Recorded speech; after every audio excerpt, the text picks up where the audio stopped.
Partivano da questo condominio in via Fambri, al Pescarotto, i trafficanti di droga che erano in grado di portare in città anche 10 kg di eroina ogni mese. Gli uomini della squadra mobile li hanno tenuti d'occhio a lungo. Il luogo di scambio erano le piazze, qui ad esempio siamo in piazza Garibaldi. Chi voleva contattarli, quasi sempre studenti, li trovava al telefono dove le dosi di droga, per non farsi scoprire, venivano chiamate patate. La patata grossa era quella da 500 grammi, quella piccola da 50. L'indagine è partita dal CERT, dove spesso venivano beccati stranieri a spacciare i tossicodipendenti. Si è partito da attività di osservazione sul territorio che sono iniziate in zona CERT, laddove abbiamo notato all'inizio un movimento atipico che poi è stato accertato essere di natura illecita, ma da lì abbiamo alzato il tiro e quindi l'attività di indagine sia tradizionale come osservazione a pedinamenti ma sia anche tecniche ci ha consentito di alzare il livello e di raggiungere personaggi assolutamente importanti nel mondo dello spaccio e del traffico di stupefacenti. La banda, che vede anche il coinvolgimento di una ragazza italiana e smerciava qualcosa come 200.000 euro in poche settimane,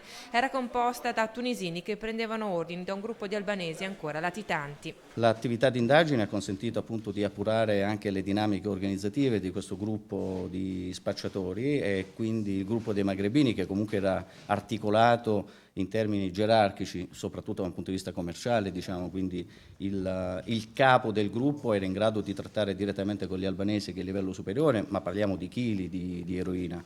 Nel corso dell'attività di indagine la squadra mobile ne ha sequestrati oltre 10 di chili di eroina e questo vi dà la misura proprio della potenzialità del gruppo. E poi sotto il capo c'era ognuno per il livello di competenza la possibilità o la capacità di piazzare appunto nel centro città quantitativi e via via più rilevanti di sostanza stupefacente. Giovani i clienti, studenti dai 18 ai 25 anni, quasi tutti italiani.